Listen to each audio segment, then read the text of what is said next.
अस्सलाम वालेकुम second year first numerical है how many electrons pass through an electric bulb in 1 minute if the 300 milli ampere current is passing through it. तो data सबसे पहले discuss कर लेते हैं। अमाउंट ऑफ करंट गिवन है जिसको आई से रिप्रेजेंट करते हैं, 300 मिली एम्पेयर है, मिली प्रीफिक्स है जो कि इक्वल होती है 10⁻³ के। तो 300 इंटू 10⁻³ ये वैल्यू आ गई करंट की। फिर टाइम गिवन है, टाइम है 1 मिनट, 1 मिनट में सेकंड्स हैं 60, so t is equal to 60 second. और चार्ज एन इलेक्ट्रॉन हमें पता है कि इसके इक्वल होता है 1.6 इंटू 10⁻⁻19 कूलम के। सो करंट I के लिए फॉर्मूला है Q/T और Q इक्वल है किसके, NE के। तो NE/T इक्वल आ गया I के। अब N हमने नंबर ऑफ चार्जेस फाइंड करनी है, तो N इक्वल आ जाएगा IT/E के। I की वैल्यू गिवन है, T भी गिवन है और चार्ज ऑन इलेक्ट्रॉन हमें मालूम है। तो हम क्या करेंगे, ये सारी वैल्यूज सब्स्टिट्यूट कर देंगे। तो ये N इक्वल आ जाएगा किसके, 300 इंटू 10⁻³ इंटू 60 ओवर 1.6 इंटू 10⁻⁻19। इसको कैलकुलेट करेंगे तो 1.125 इंटू 10⁻20 नंबर ऑफ इलेक्ट्रॉन्स हैं रिक्वायर्ड। उसके बाद नेक्स्ट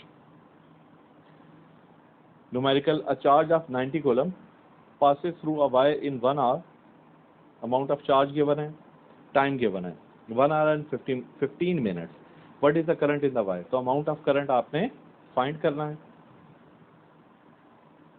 गिवन डाटा में चार्ज गिवन है Q 90 कूलम, टाइम गिवन है 1 hour प्लस 15 मिनट, 1 घंटे में 3600 सेकेंड होते हैं, तो 3600 प्लस 900 ये 4500 सेकेंड आ गए। करंट I आपने फाइंड करना है, I इक्वल है Q/T के, दोनों वैल्यूज को सब्स्टिट्यूट किया तो ये 20 इंटू 10⁻³ एम्पियर आ जाएगा। और 10⁻³ प्रीफिक्स मिली है तो ये 20 मिली एम्पियर करंट पास कर रहा होगा।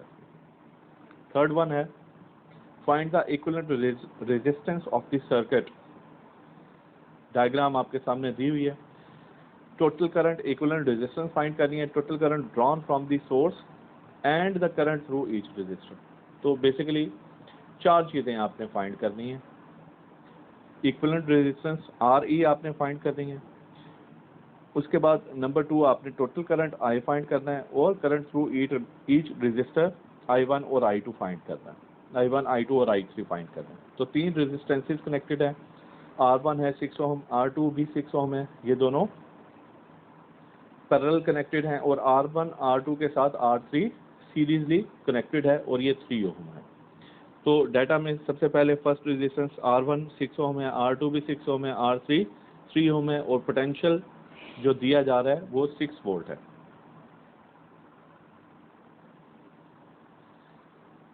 इक्विवेलेंट रेजिस्टेंस RE फाइंड करनी है, टोटल करंट I फाइंड करना है और current through each resistor I1 I2 और I3 फाइंड करना है। तो इक्विवेलेंट रेजिस्टेंस के लिए फार्मूला क्या होगा, सबसे पहले जो पैरेलल कॉम्बिनेशन में 2 रेजिस्टेंसेस हैं R1 और R2, उनकी इक्विवेलेंट रेजिस्टेंस फाइंड करनी है। तो चूंकि पैरेलल कनेक्टेड हैं पैरेलल कॉम्बिनेशन में, तो 1/R' इक्वल होगा 1/R1 प्लस 1/R2। तो यहाँ पर 1/6 प्लस 1/6 इसको वैल्यूएट करेंगे तो 1/3 ओम, तो R' इक्वल आ जाएगा 3 ओम। यानी R1 और R2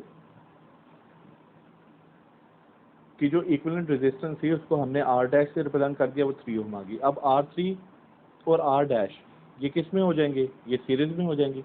तो इनकी इक्विवेलेंट रेजिस्टेंस फाइंड करनी है।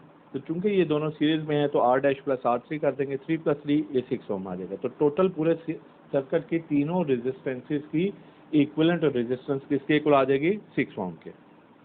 अब इस क्वेश्चन का दूसरा हिस्सा क्या था, हमने क्या फाइंड करना है, करंट टोटल करंट फाइंड करना है। तो टोटल करंट इक्वल होगा I इक्वल होगा V/R और R ये कौन सा होगा, तीनों रेजिस्टर की इक्विवेलेंट रेजिस्टेंस यानी RE। तो पोटेंशियल भी V है, पोटेंशियल V 6 है, RE भी 6 है, तो 6/6 1 आ जाएगा। तो 1 एम्पियर टोटल करंट इसमें से पास कर रहा है। इसका तीसरा हिस्सा करंट थ्रू ईच रेजिस्टर आपने फाइंड करना है। उसके लिए आई किसके इक्वल होता है स्टूडेंट्स? आई इक्वल होता है V ओवर R के। अब V I1 इक्वल आ जाएगा V ओवर R1 के। अच्छा, तो I1 इक्वल आ गया 3 ओवर 6, R1 रेजिस्टेंस कितनी थी?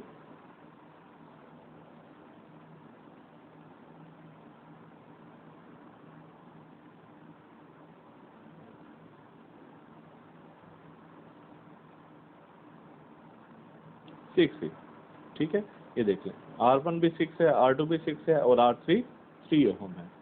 तो I1 आ गया V कितना पोटेंशियल, क्योंकि पोटेंशियल डिवाइड हो गया ना, ये R1 और R2 दोनों पैरेलल कॉम्बिनेशन में है, तो टोटल पोटेंशियल 6 था, तो 3 ओवर 6 1 ओवर 2 0.5 आ गया। इसी तरह 3 ओवर 6 R2 में भी वही आएगा 0.5, और I3 चूंकि सीरीज में है किसके साथ? पोटेंशियल के साथ, तो उसका वही करंट होगा जो टोटल करंट है। टोटल करंट आई है, तो R3 के क्रॉस भी करंट आई ही के इक्वल होगा, जो कि हम फाइंड आउट कर चुके हैं, वो 1 एम्पीयर। तो ये था आज का लेक्चर। बाकी 3 और न्यूमेरिकल्स हमने करने हैं, लास्ट 2 न्यूमेरिकल्स हमने इसके नहीं करने, वो एग्जामिनेशन पॉइंट ऑफ व्यू से इम्पोर्टेंट नहीं है, बोर्ड एग्जाम्स में नहीं आते। तो फर्स्ट 6 कर रहे हैं, 3 हो चुके हैं और